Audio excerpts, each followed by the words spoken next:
নমস্কার, তোমাদের সবাইকে সানা স্মাইল এডুকেশন সেন্টারে স্বাগত জানিয়ে আজকের ক্লাসটি শুরু করছি। আজকে তোমাদের সঙ্গে আলোচনা করব তোমরা যারা ষষ্ঠ শ্রেণীর তৃতীয় পর্যায়ক্রমিক মূল্যায়ন পরীক্ষা দেবে তোমাদের জন্য রায় ও মার্টিন প্রশ্ন বিচিত্রা থেকে আজকে সমাধান করে দেখাবো ষষ্ঠ শ্রেণীর ইতিহাস বিষয়ে মডেল নাম্বার 1 অর্থাৎ আজকে ইতিহাসের 1 নম্বর মডেল স্কুলটা সমাধান করে দেখাবো। আর তোমাদের আগের ভিডিওতে ষষ্ঠ শ্রেণীর আমরা বাংলা, পরিবেশ, ভূগোল সমাধান করে দেখানো আছে। তোমরা যারা এখনো দেখোনি আমাদের প্লে লিস্টে গেলে পেয়ে যাবে। চলো দেরি না করে মূল বিষয়ে যাওয়া যাক। প্রথমে আমরা দেখব একে শূন্যস্থান পূরণ। শূন্যস্থান পূরণের উত্তরগুলো তোমাদের পাশে আমি লিখে দেখাবো তোমাদের সুবিধার্থে। দেখে নাও, প্রথমে কি আছে, পরবর্তী বৈদিক যুগে ড্যাশ ছিল অন্যতম পালিত পশু। তাহলে সঠিক উত্তর কি হবে? ঘোড়া। পরবর্তী প্রশ্ন দেখো 2 দাগের, মহাবীর 72 বছর বয়সে ড্যাশ নগরীতে অনশন করেন। এটা তাহলে উত্তর কি হবে? পাবা নগরীতে। আচ্ছা, 3 দাগের প্রশ্ন দেখো, মহাবীর সর্বজ্ঞানী হয়ে ড্যাশ নামে পরিচিত হন। এটা কি হবে? কেবলিন।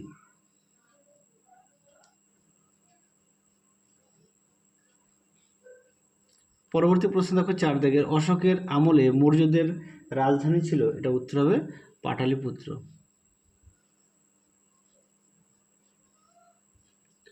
পাটালিপুত্র। পরবর্তী দেখো কি আছে 5 দাগের, সম্রাট দ্বিতীয় চন্দ্রগুপ্তের শাসনকালে ড্যাশ মুদ্রা প্রথম চালু করা হয়। এটা হবে রূপার মুদ্রা।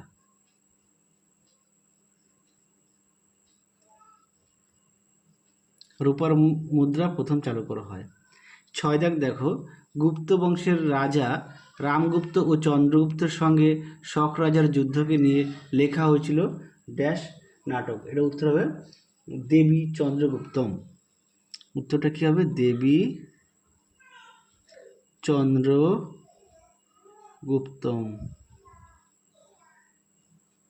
পরবর্তী প্রশ্ন দেখো 7 দাগের, গুপ্ত যুগের পরবর্তীকালে অনেকটা আজকের দিনের হাতে খড়ির মতো একটি অনুষ্ঠান হতো, তার নাম। এটা উত্তর হবে বিদ্যারম্ভ। বিদ্যারম্ভ। পরবর্তী দেখো 8 দাগের, আর্যভট্টের পরবর্তীকালে বিখ্যাত জ্যোতির্বিজ্ঞানী ছিলেন। এটা উত্তর হবে বরাহমিহির।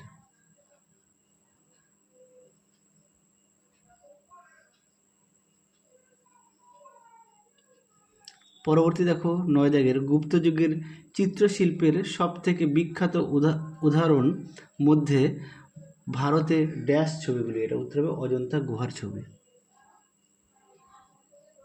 অজন্তা গুহার ছবি।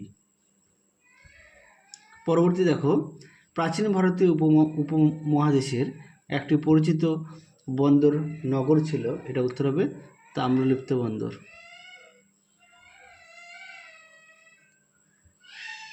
পরবর্তী প্রশ্নগুলো দেখবো আমরা 2 দাগের, নিচের প্রশ্নগুলো উত্তর দাও যে কোনো 10টি। 1 দাগের প্রশ্ন আছে, অশোকের পিতার নাম কি? সঠিক উত্তর হবে বিন্দুসার। বিন্দুসার। পরবর্তী প্রশ্ন দেখো 2 দাগের, সাতবাহন বংশের প্রথম শাসকের নাম কি? এটা উত্তর হবে শিমুখ। পরবর্তী প্রশ্ন দেখো 3 দাগের, কুষাণ আমলে দামি কাপড় কোন অঞ্চলে তৈরি হতো? এটা উত্তর হবে বারাণসী ও মথুরা অঞ্চলে। আচ্ছা, 3 দাগের প্রশ্নের উত্তরটা তোমাদের আমি 3 দাগ বলে এখানটা লিখে দিই। দাগ নাম্বার দিয়ে দিলাম, তোমাদের সুবিধা হবে। উত্তরটা আমি এখানে লিখে দিই।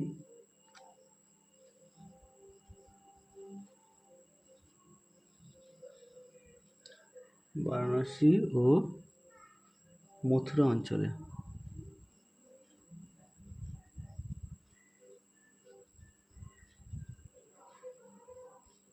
তাহলে 3 দাগের প্রশ্নের উত্তরটা হচ্ছে বারাণসী ও মথুরা অঞ্চলে। পরবর্তী প্রশ্ন দেখো 3 দাগের প্রশ্নের উত্তরটা আমি এখানে লিখে দিয়েছি। 4 দাগ দেখো, নারী উপাধ্যায়কে কি নামে ডাকা হতো? উত্তর হবে উপাধ্যায়া।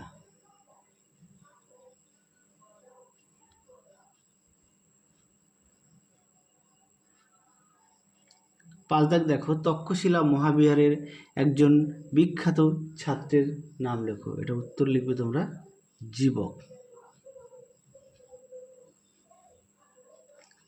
6 দাগ দেখো, প্রাচীন তামিল সাহিত্য কি নামে পরিচিত? এটা উত্তর হবে সঙ্গম সাহিত্য।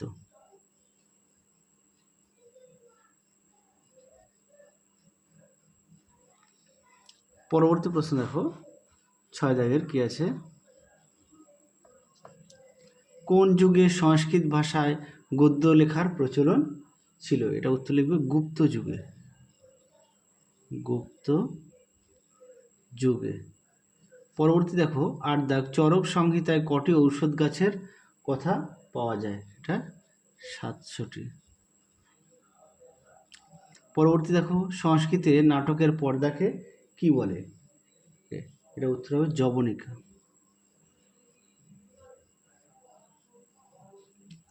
পরবর্তী দেখো, বুদ্ধ যশ কে ছিলেন? এটা হচ্ছে কাশ্মীরের বুদ্ধ যশ।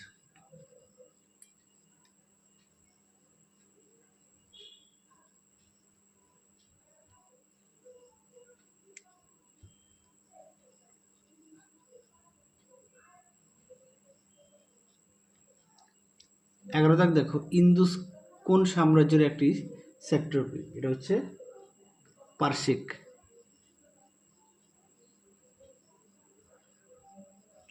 পরবর্তী প্রশ্ন দেখো, 3 দাগের প্রশ্নগুলো আমরা দেখব কি আছে 3-এর সত্য মিথ্যা।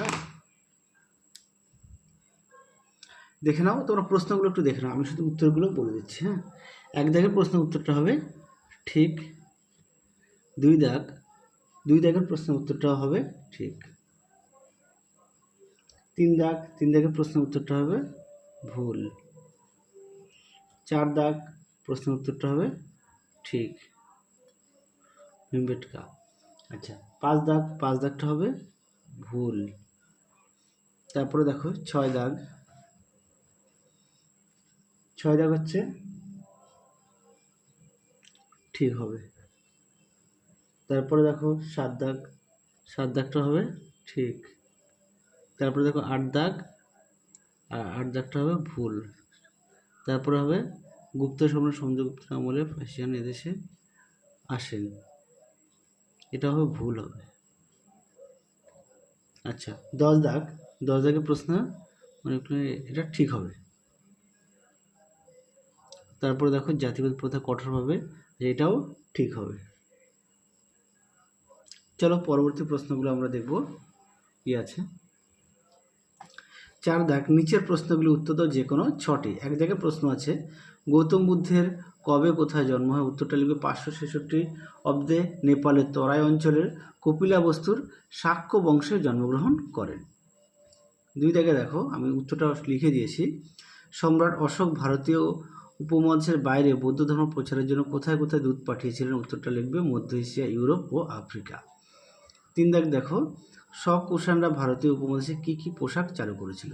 দেখো প্রশ্ন উত্তরটা, তোমরা প্রশ্ন উত্তরটা এখান থেকে একটু দেখে নেবে। হ্যাঁ,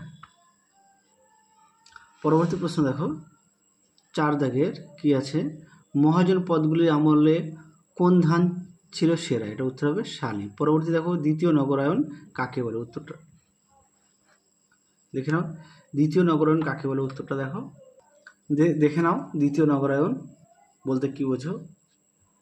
উত্তরটি দেখে নাও, এখান থেকে এই অবধি লিখবে। পরবর্তী প্রশ্ন দেখো 6 দাগের, কোন কোন দেশ থেকে ছাত্ররা নালন্দায় পড়তে আসতো? কোরিয়া, জাপান, তিব্বত, চীন, পারস্য ও তুরস্ক। 7 দাগ দেখো, কুষাণ বংশের শ্রেষ্ঠ সম্রাট কে ছিলেন? কনিষ্ক। কত খ্রিস্টাব্দে সিংহাসনে বসেন? 78 খ্রিস্টাব্দ থেকে 144 খ্রিস্টাব্দের মধ্যে। আচ্ছা, পরবর্তী দেখো, প্রাচীন ভারতের তাম্রলিপ্ত বন্দর নগর আর কি কি নামে পরিচিত? উত্তরটা দেখো, দেখে নাও, তাম্রলিপ্ত বন্দর সম্পর্কে দেওয়া আছে, আমরা এখান থেকে এই পর্যন্ত পড়বে। পরবর্তী প্রশ্ন দেখো 5-এর 1 দাগের, রেশম মত কি? দেখে নাও প্রশ্নের উত্তরটা, খুব গুরুত্বপূর্ণ প্রশ্ন, পরীক্ষায় খুব আসে এই প্রশ্নটি, দেখে নাও, এখান থেকে এই পর্যন্ত লিখবে রেশম পথ কি। পরবর্তী দেখো 2 দাগ, আচ্ছা, এই প্রশ্নটা না তোমরা তোমাদের পাঠ্য বই থেকে একটু দেখে নিও। 3 দাগে দেখো, আর্যভট্ট কী জন্য বিখ্যাত। তোমাদের আগের ভিডিওতে আমরা তোমাদের পরিবেশ, ভূগোল, বাংলা বিষয়ে সমাধান করে দেওয়া আছে। তোমরা যারা এখনও দেখোনি আমাদের প্লে লিস্টে গেলে পেয়ে যাবে। দেখে নাও, আর্যভট্ট সম্পর্কে দেওয়া আছে সুন্দর করে পয়েন্ট দিয়ে। তোমরা এখান থেকে এই পর্যন্ত লিখবে। দেখে নাও, উত্তরটা এই পর্যন্ত লিখবে। পরবর্তী প্রশ্ন দেখো কি আছে। 4 দাগে, গুপ্ত যুগে সমাজে বর্ণপ্রথা কেমন ছিল? উত্তরটা দেখো। দেখে নাও প্রশ্নের উত্তরটা, এখান থেকে এই অবধি উত্তরটা লিখবে। পরবর্তী প্রশ্ন দেখো, টিকা লেখো এলাহাবাদ প্রশস্তি ও ভীমবেটকা সম্পর্কে। চলো দুটো প্রশ্নের উত্তরই দেখাই। দেখে নাও, এলাহাবাদ প্রশস্তি সম্পর্কে দেওয়া আছে, সুন্দর করে পড়ে লিখবে। এছাড়াও তোমরা তোমাদের পাঠ্য বই থেকে পড়ে নিতে পারো। পরবর্তী দেখো, ভীমবেটকা সম্পর্কে দেওয়া আছে। দেখে নাও, ভীমবেটকা গুহাচিত্র সম্পর্কে দেওয়া আছে, সুন্দর করে চিত্র দেওয়া আছে। পরবর্তী প্রশ্ন দেখো, আর্য সত্য বলতে কি বোঝো? উত্তরটা দেখো। দেখে নাও, আর্য সত্য সম্পর্কে এখান থেকে এই অবধি লিখবে। চলো পরবর্তী প্রশ্ন দেখো। পরবর্তী হচ্ছে 6 দাগের প্রশ্ন কি আছে। 6-1, গুপ্ত ও বাকাটক শাসন ব্যবস্থার তুলনামূলক আলোচনা করো। যে কোনো 3টি প্রশ্ন মান হচ্ছে 5 নম্বর। আর আগেরগুলো দেখানো হচ্ছে 3 নম্বরের। হ্যাঁ, আগেরগুলো হচ্ছে 3 নম্বরের, আর এখন দেখাবো 5 নম্বরের প্রশ্নের উত্তর সহকারে। আমাদের চ্যানেলে প্রতিটা প্রশ্নের, প্রতিটা বিষয়ে উত্তর সহকারে সম্পূর্ণ ভিডিও পেয়ে যাবে। দেখে নাও প্রশ্ন উত্তরটি, এখান থেকে এই অবধি লিখবে। দেখে নাও, এই পর্যন্ত উত্তরটা লিখবে। চলো পরবর্তী প্রশ্ন দেখো, টিকা লেখো সুয়ানজাং এর লেখায় ভারতীয় উপমহাদেশের সমাজ সম্পর্কে। উত্তরটা দেখো। দেখে নাও, প্রশ্নের উত্তরটি তোমরা এখান থেকে শুরু করবে, এই পর্যন্ত লিখবে। এই পর্যন্ত লিখবে। প্রতিটা প্রশ্নের পাশে আমরা পেজ নম্বর দিয়ে দিয়েছি তোমাদের সুবিধার্থে। পরবর্তী প্রশ্ন দেখো 3 দাগের, প্রাচীন ভারতের বিজ্ঞান চর্চায় ইতিহাসের উপাদান হিসেবে চরক সংহিতা ও সংহিতার গুরুত্ব আলোচনা করো। উত্তরটা দেখো। দেখে নাও প্রশ্নটি, দেখে নাও প্রশ্নটি, উত্তরটা তোমরা এখান থেকে লিখবে।